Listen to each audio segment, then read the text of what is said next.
Feeling like a shark in a shrimp tank. Big fish, small pond in the shrimp tank. Welcome back to another episode of the Shrimp Tank. We come to you virtually from Seattle, the Pacific Northwest, and again today, north of the border. If you want to learn how to if you want to learn how to start, grow, or run a successful business, this right here is a podcast for you. This is where street smarts and book smarts collide. Hello again, everyone. I'm Dan Whedon. My co-host today up in Regina, Saskatchewan, is Phil Simchich. Welcome, Phil. Our guest today, very excited to have Lisa Mayfield. Lisa founded Aging Wisdom in 2003. It's a care management practice in the Seattle area. Lisa brings over 2 decades of experience assisting families navigating health and memory changes. As a trained mediator, she also helps families find common ground when they might not agree on the best approach to supporting their aging parents. She also has a passion for helping baby boomers, and I think Phil and I are just about in that section, navigate unexpected health changes and proactively plan for their future. Lisa, welcome. We are really excited to talk to you soon. You can find us, everybody, wherever you get your podcasts: iHeartRadio, Apple Podcasts, Google Podcasts, Spotify, SoundCloud, Stitcher, and YouTube. I like to say we are ubiquitous. We come to you from about 12 cities, including the mothership in Atlanta, Boca Raton, Charleston, Boston, and new places like Columbus and New York. Now, before we bring on Lisa, hello, Phil. Hello, Dan. How are you doing? Yeah, we're doing great up here. How are you? Doing fine. I was mentioning how much I'm looking forward to talking to Lisa, because I had one of those moments when I asked myself a question that I'm going to ask you, Phil. When was the last time that you said to yourself, either in your head or maybe even audibly, I'm getting too old for this? Well, we've been watching the Formula One series on Netflix, and those young 18, 19, 20-something-year-olds driving at 200 miles an hour. Like, I like to drive fast, but man, not that fast, not that close. So I think that's maybe a sign of maturity. I don't know, or self-preservation. Well, so here's what, but you had to have maybe, so I'm going to give you mine, and then I'm going to come back to you really quickly, Phil. Mine was this just a couple nights ago. We had all 4 grandchildren. And Lisa, if you don't know it, I've got a 5-year-old, a 3.5-year-old, and twins, 3 months old. We had all 4 in the house for several nights. And I had to get up to help Barb with some 4 a.m. feedings. And that's when I said, as I crawled out of bed, as Barb called me and said, I need your help. It's like I'm getting too old for these 4 a.m. feedings. So Phil, there had to be something where physically or mentally you said, I'm getting too old for this. Is there one? Well, as you know, we both work out because we're competing on our Apple Watches, because my goal is to be able to stand up out of a chair without using arms and legs and asking for help. So it's really just being as physical as possible so that those things aren't impossible. But we were changing around our bedroom furniture, and now we're carrying mattresses up and down and all around. And boy, I thought there's hired help for this. So yeah, I'm getting too old for moving furniture. So Lisa, I'm gonna ask you. I know plead the fifth is somewhere down the line today, but we're gonna start out with one. First of all, welcome to the show, Lisa. When was the last time you said, I'm getting too old for this? And then please transition into telling everyone about your fantastic business.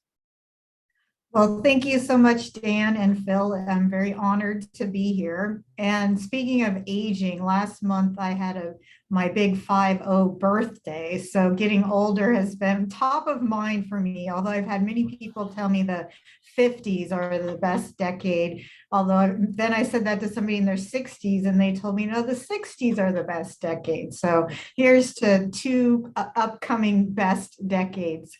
I think when you were rattling off where people can find the podcast, that was a moment when I'm thinking I'm old, because I don't even know some of of those things that you mentioned. So keeping up with technology and what all the kids are doing and where they are and where they're chatting, I feel very behind in that realm. Well, I'm going to mention this, and maybe I'll keep it as a segue into what you do. I'm guessing your best clients aren't hanging out on TikTok yet. So tell us a little bit about your business. Well, Dan, we have kind of a interesting, quirky business, I would say. We are consultants that help families navigate changes in health and aging. And I do like to mention I'm here in Seattle, but there's people like me all over the country. So if your listeners are not in the Seattle area, there's even Canadian care managers. I want them to know they can find people like me everywhere. So we help in situations like, someone's running their business, they're busy with their kids or grandkids, and their parent has a health emergency. Maybe it's a stroke or a fall, or they're having a chronic medical condition that's kind of degenerative, changes over time, maybe Parkinson's or memory changes. We help the families navigate, what the heck do I do? My parents in the hospital, they're needing to come home. I'm busy working. What's the next step? What are the options? Can he come home? What would it take to come home? Are my parents safe? Do they need to move? How would I know that? And how the heck can I manage worrying about them with everything else going on in their life? People like us help families figure all that out. And so you mentioned you have a network of people across the country or the continent, actually. And so how do people in small towns find resources like you? So I'm part of a professional association. We're called the Aging Life Care Association. So just business owners that connect professionally. And that website is aginglifecare.org. We can probably put it in the notes, and there's a directory where people can search for people in their area. I'm always happy if people reach out to me to say, hey, do you know somebody in New York or Florida? We're a pretty tight-knit group of professionals, and I tend to know people personally in different places. So that directory is a great way to find someone near wherever you are. So, Lisa, when we were introduced a few months ago, what you do really resonated with me. 11 years ago, I was 46 at the time. 11 years ago, my dad entered assisted living because of issues related to bladder cancer, and he had about 5 months to live. But soon after, actually almost immediately after, my mom had dementia, and she lived with us for 2 years, about 2.5 years, and then on to memory care after it exceeded our pay grade. And I was working from home. I mean, I had my business, and Barb at the time was working outside the office or outside the home, and it was tough, and I don't know that people like you were out there. Maybe I just didn't know it, but 11 years ago, it didn't feel like it. It felt very much alone. But I guess what my question is going to be is, that experience transformed my thinking of how I wanted to age. And in the bio, we talked about baby boomers. So I'm probably a little bit more Gen X than baby boomer. But in my mid 40s, I realized my kids need to know. My kids need to know what we want. We need to know what we want. I've seen this now. I've lived this. And so Barb and I started planning for it. That's a long way to get to the question of, talk to us about people who are in their 40s, 50s, and 60s as far as planning in advance, like now, for how they want to age and what decisions should be made. And I'll answer that, but also when you were talking about how alone you felt when you were in the middle of that with your parents. I mean, taking care of parents is a very lonely place, and it's so confusing. There's so many resources, and how do you make sense of it? And so that's a piece of it, is just helping families not feel alone when they're in that. I love that nowadays people are doing more planning. you said, I've had this business 20 years, and for much of that time, it was crisis management. It was the baby boomers' parents who were aging, who were having a crisis. Their parents didn't plan. Their parents didn't want help. Their parents certainly didn't want to pay for help. And their kids were just dumped often with a huge mess that they had to clean up. And so I think from those experiences, similar to yours in many ways, Dan, people are going to say, I'm not going to be like that. I'm not going to put my kids through that. And I want to take control of the process. And I think COVID has taught all of us that end of life is not just for people that are older. I mean, in COVID, we had people of all ages dying pretty suddenly. So I think that was a good in your face opportunity for people to realize maybe I'm not invincible. Maybe I do need to think about this, even if I'm 56 or 50. Phil didn't reveal his age yet, but we might get that out of him by the end. So first of all, it's making sure people have done their estate planning documents with an attorney, particularly naming your power of attorney. So if you were suddenly not able to make your own decisions for healthcare or finances, who would you want to be able to jump in and do that? I think those documents are the absolute most important, and anyone over 18 should have that done. And often when you're doing the power of attorney paperwork, the attorney will also help you with your will, like where do you want things to go when you die, and your advanced directives or living will, which is where you spell out at the end of life, how much care do you want? Do you want CPR? Do you want a feeding tube? How much care? And if you're thinking you want less care, like some people are like, just let me die, don't keep me alive at all costs, it's even more imperative to have those documents completed, because the default for the medical system is do all that's possible, aggressive treatment, unless you've noted otherwise. So I think if people are doing nothing else than getting their estate planning done, that's probably our best message to younger people.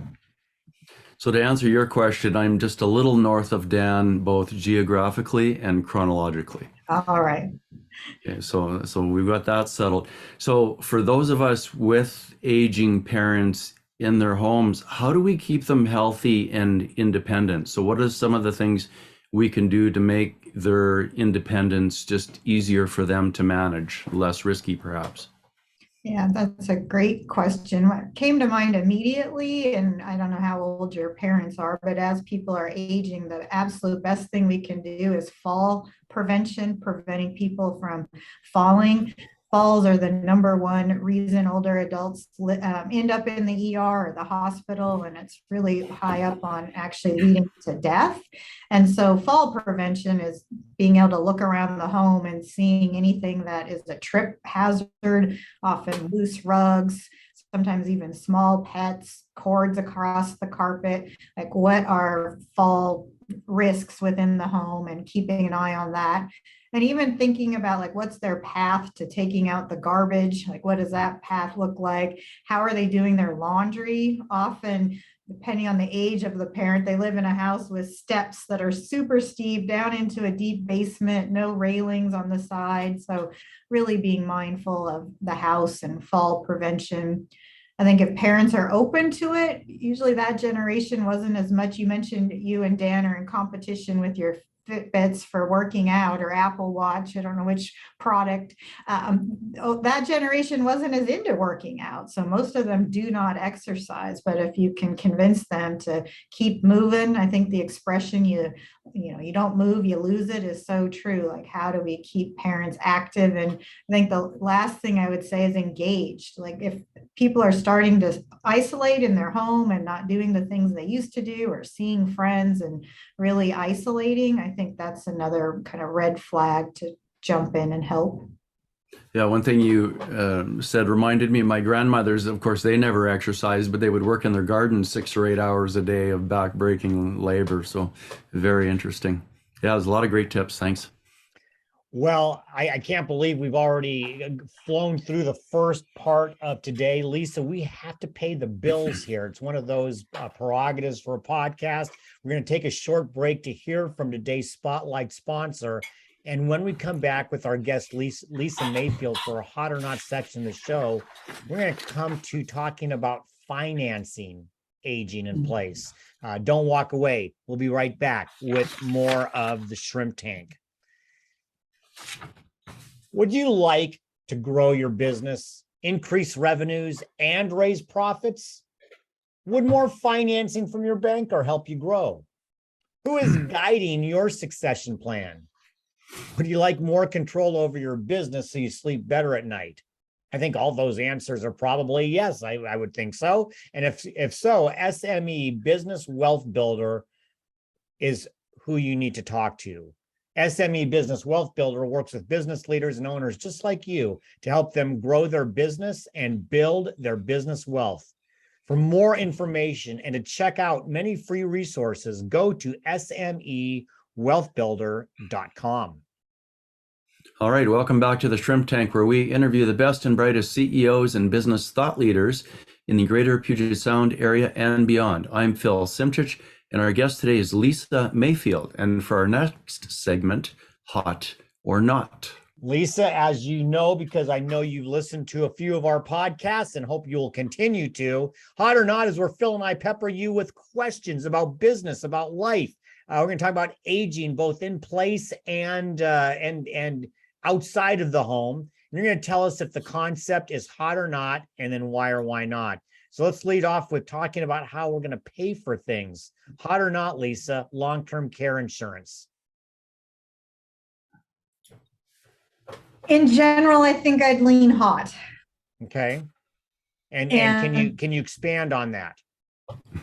And in our state, Washington, as you know, we were recently requiring people to get long-term care insurance, which made it front and center in people who had never thought about it mind. But cost of care, if we kind of get into the nitty-gritty at some point, it's incredibly expensive, and the prices just escalate quickly over time. The labor shortage really impacts care for older adults, and the costs then are reflective of that.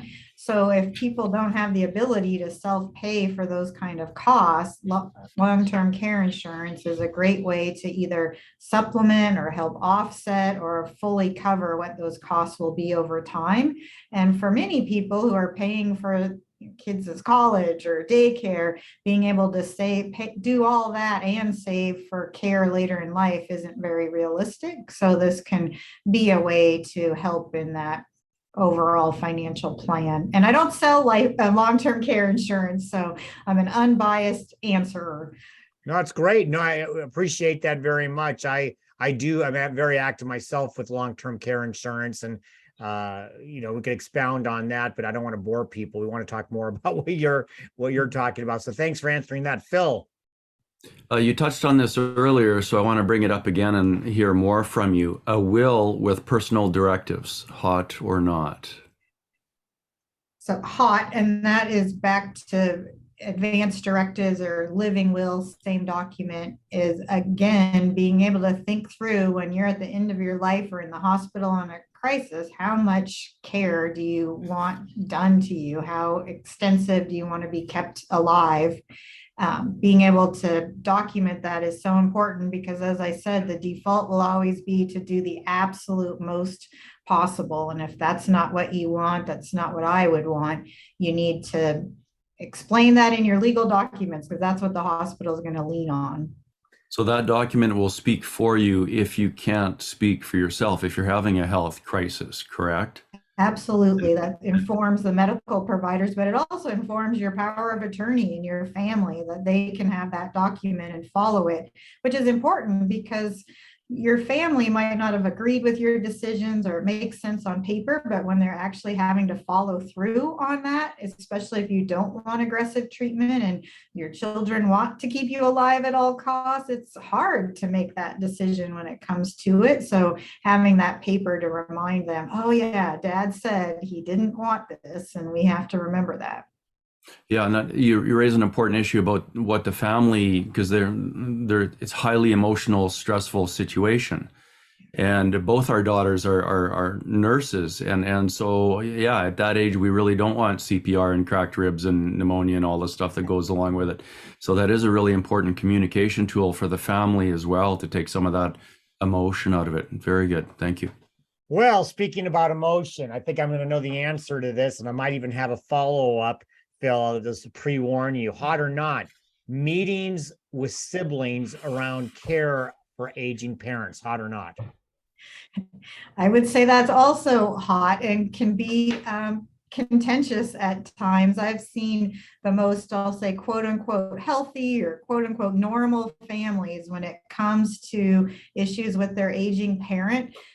I think it brings out old childhood issues and dynamics between the siblings and can cause so much friction and tension. And so being able to kind of tackle that as early as possible, or helping have a middle person, someone like myself or a care manager, facilitate those family meetings can make a huge difference. So I do want to do a follow-up. It was interesting in my world. I grew up, I was an only child, basically. So the meetings were between me, myself, and I, and Barb, my wife, who obviously that was an important part. But my Barb just went through that with her parents, and there's 6 siblings, and they do have a healthy relationship. But at times, as you said, people have different places in life where they are, and different beliefs in a lot of areas, and it's even beyond the point of the health part of it is what happens next, and should be all of those things. You talk about your business, and I really want to dive into that. I would think, and I know this just from my business, and Phil the same, having a facilitator is incredibly helpful in those situations. However, I do know that there are situations where there might be siblings who say, hey, we don't want to bring in somebody else. We can do this ourselves. Why do we need to pay the money to have somebody come in, and we have to air all our dirty laundry and all of that? Do you run into situations where you might have some people say, yeah, we need you, while others in the same family say, no, I don't trust that? Absolutely. That's very common to have not all of them in agreement. And I think some of the ways to talk people into it are, one, having a facilitator. Part of why we pay consultants in our business is because it carves out the time to do that. It makes it important. It holds us accountable, where without, we have to pay someone to help us be accountable, but it works. And the same concept with a facilitated meeting, it forces you to actually carve out the time to make it a priority.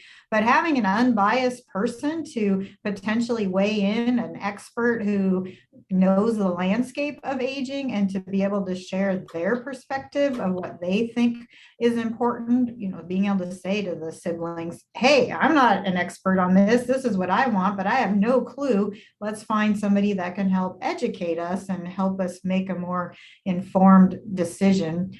I also think when siblings are fighting, I always say there's this continuum between independence and safety, and siblings tend to fall on different lines of that. Somebody wants their parent to be, my business partner would joke, wrapped in bubble wrap. We want to protect the parents at all costs.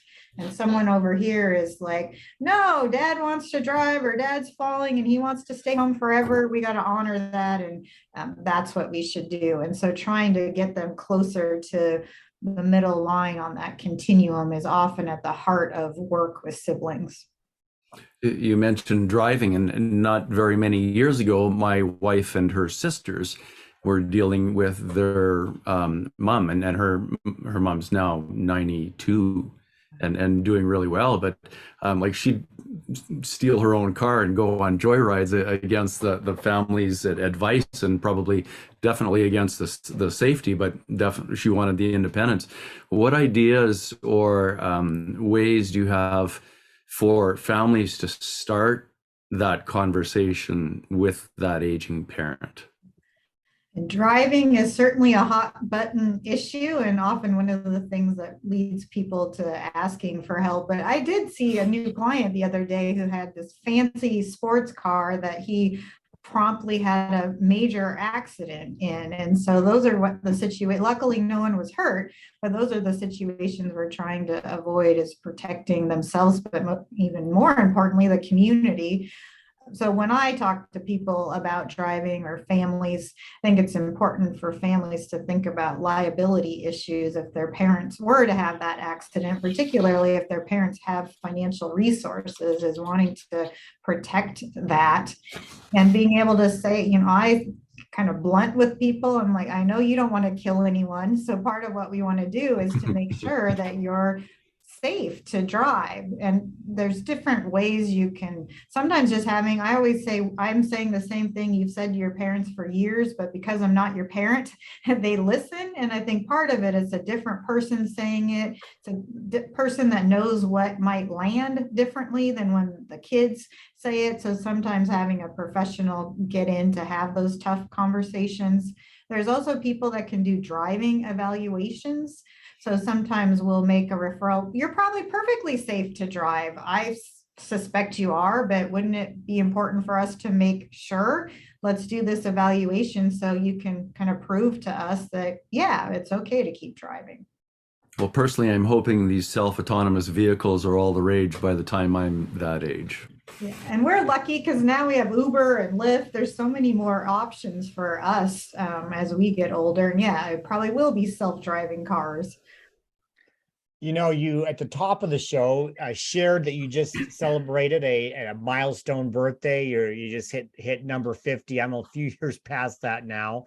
But I'm curious, just from your own entrepreneurial journey, how did you get into this business? Because you're young, and Yeah. it's interesting how the concepts around aging and your youth kind of coincide. How did you get into this?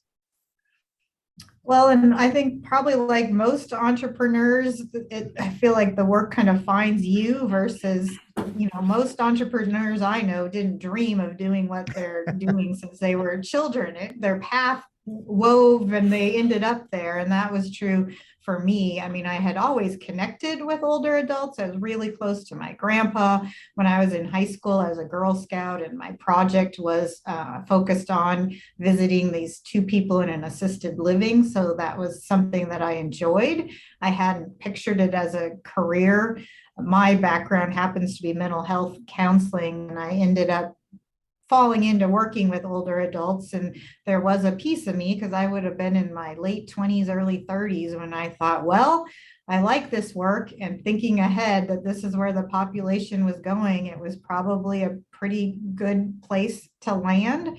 And that was a piece of the journey. And I think, like many, I'm an accidental entrepreneur. I hadn't imagined having a business and having employees. It kind of took a life of its own. So I figure it out as I go along, because I don't have an MBA. I'm a master's degree in counseling in my background to run a business. So that was a little bit of the path, is kind of stumbling upon it after being in the mental health world.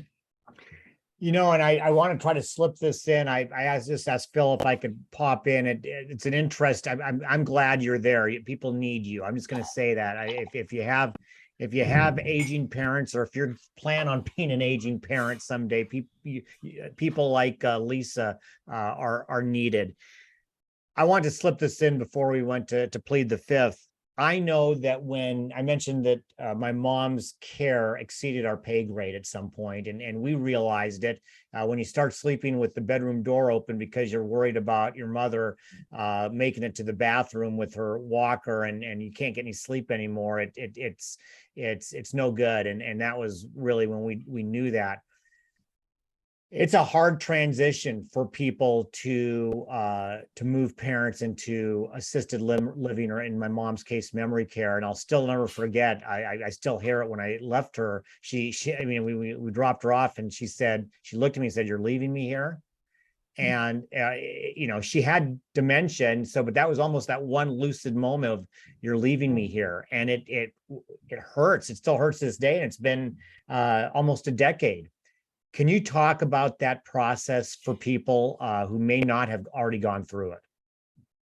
And I think when a parent has to move to a retirement community or memory care and the adult children are facilitating that, or even if it's for a partner or spouse, I think it's one of the hardest parts of the entire journey. It's incredibly heartbreaking. I don't have children, but people have likened it to when you drop your kids off at daycare or school for the first time and you just feel this, oh, are they going to be okay? And the loss kind of around that.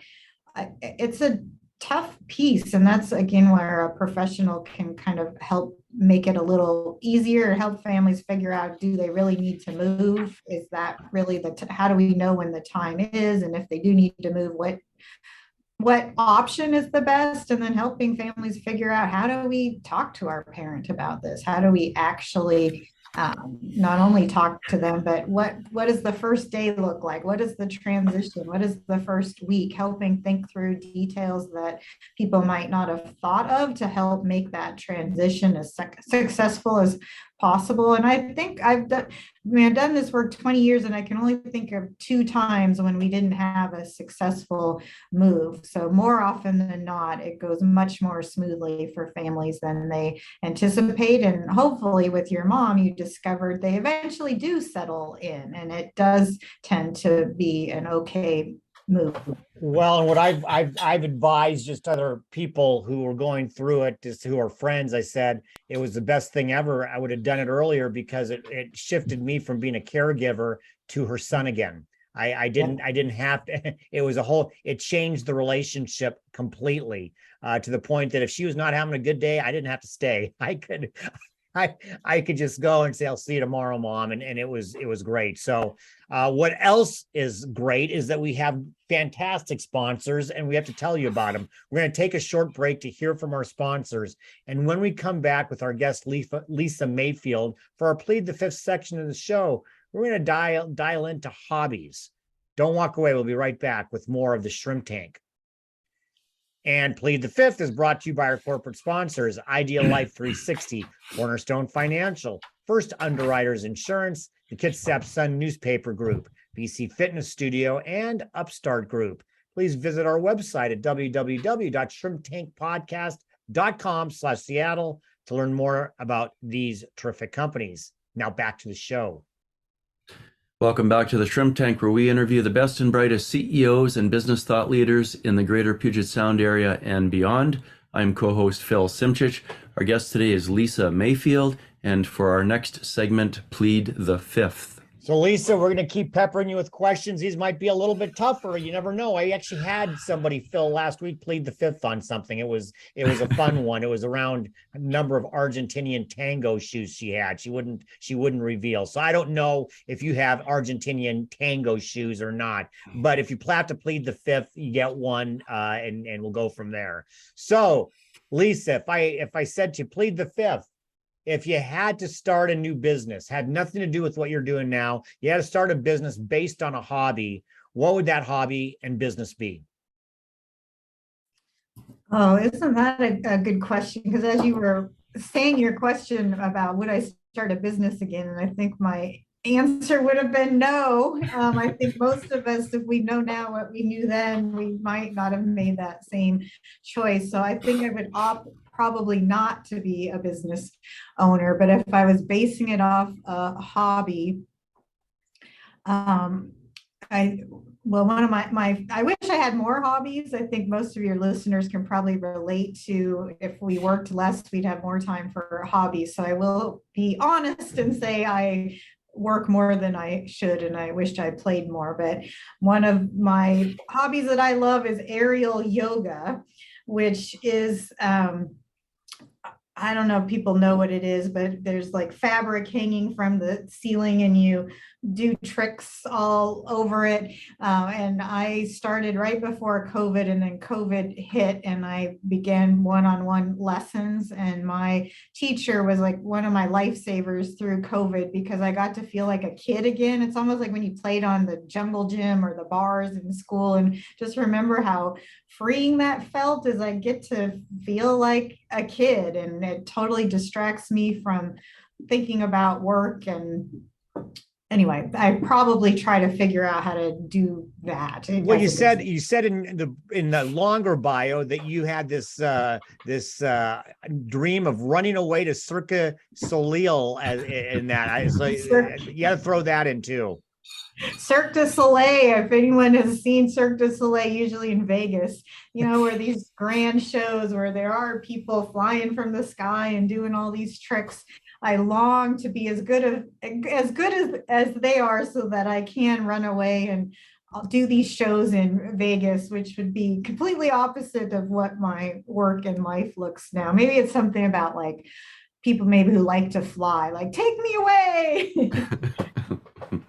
And I'll add, I'm very uncoordinated. But people say, Seinfeld and Elaine. Do you remember how Elaine dances? Like that's how I dance.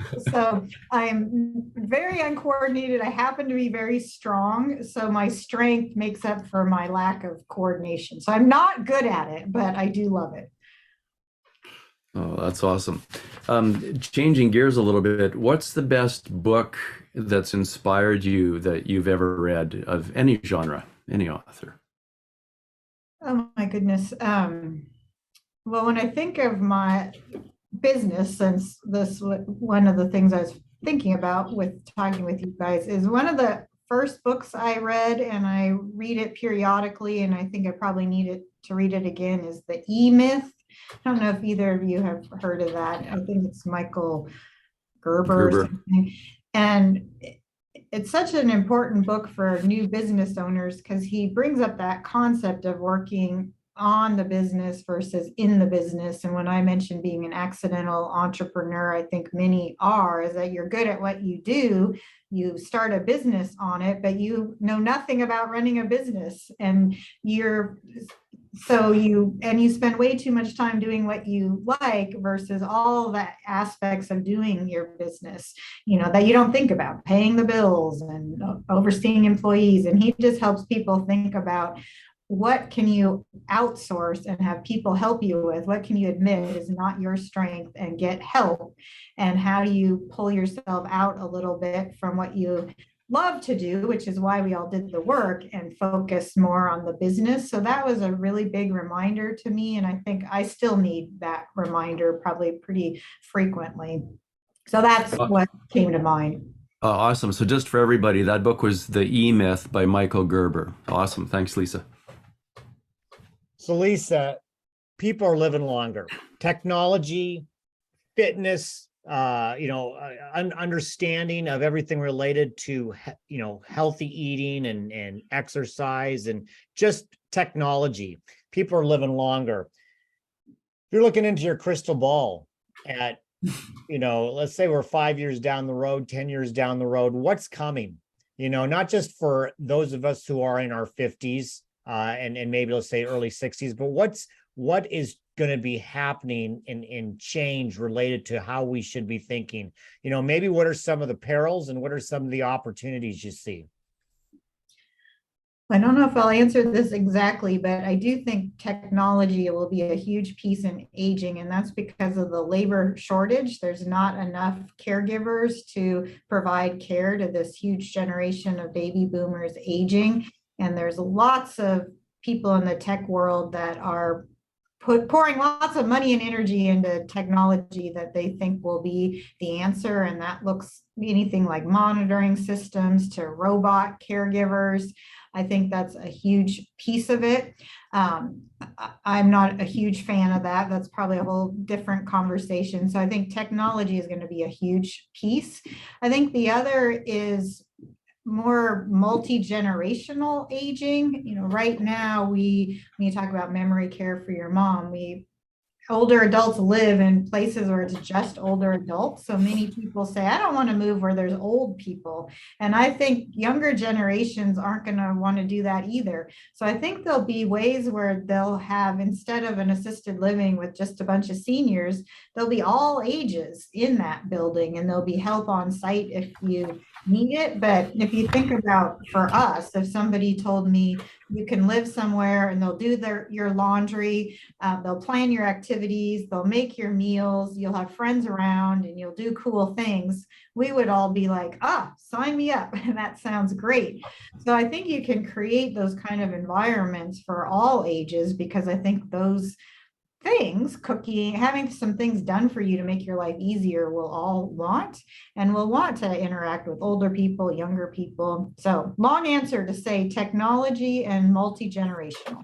So I know Phil has another question, but I got to tell you, and we're all of about the same generation. When you said robots, I pictured Rosie from the Jetsons. All of a sudden, it just popped in my head. I saw Rosie from the Jetsons taking care of me. Maybe that's better. So Phil, go ahead. Well, the new robot for restaurants is Flippy, right? $3,000 a month. You get this this robot that makes burgers and can fill drinks. And so, but yeah, we all want those things of somebody to do laundry and house cleaning and cooking when we don't want to cook. And like, I want that now. Yes. So yeah, that's the multi-generational aspect is very interesting. My grandmother used to live across from a school. She just loved the sound of the kids playing in the school. So, Lisa, what's the biggest mistake families make when it comes to aging wisdom? As far as planning for their parents or thinking ahead, I think part of it is just leaping to decisions without really understanding the lay of the land. These assisted living communities cost a lot of money these days. They're pretty expensive. And so I think families that just, pick one down the street or one their friends recommended, versus really understanding what are all the choices out there and which one is right for my parent and why, and particularly that's financially sustainable. We want to create plans that people can afford for a long time. So if you're moving a parent into an incredibly expensive community that they can only afford for a few months or even a year, that isn't sustainable. So I think sometimes families are acting more on the crisis in the moment versus thinking about the long term and how these plans will impact them down the road. And, that's probably true in financial planning as well, as people aren't thinking down the road. They're really focused on now. Yeah, it's more about emotion and psychology than mathematics. That's for sure. Yeah. Lisa, thank you so much for being a guest here on the Shrimp Tank. For our listeners that want to get in touch with you and learn more about your company and your services, how can they get more information? So our business is Aging Wisdom, and our website is agingwisdom.com, so you can learn about us. We also have lots of great resources on aging that people can check out. And again, the professional association is aginglifecare.org for people like me all over the country. Awesome. Everyone, make sure you check out all the replays on shrimptankpodcast.com/Seattle. And wherever you get your podcast from, such as iHeart, Apple, or Google, please follow us on YouTube, Facebook, and Instagram. Lisa, thank you very much. As I mentioned, I've been looking forward to having you on the show. It was fantastic today. Thank you very much for what you're doing as well. It's incredibly important and noble work. Phil, take care up there north of the border. We will continue to compete so we can live into our hundreds from our own home. Who knows, with being helped on by robots. You never know if that happens or not. Everybody else, do exactly what Phil said. Like us on Facebook. That's where we live stream every week. Every place else, go find us wherever you get your podcasts, and not only subscribe, but rate, review, give us a 5. Why don't you? We'd love to hear from you. In the meantime, I was going to say our next show, I almost missed. Our next show is Wednesday, October 19th. My co-host will be Linda Popke.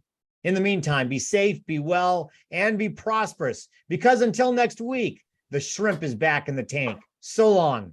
I've been feeling like a shark in a shrimp tank. Big fish, small pond.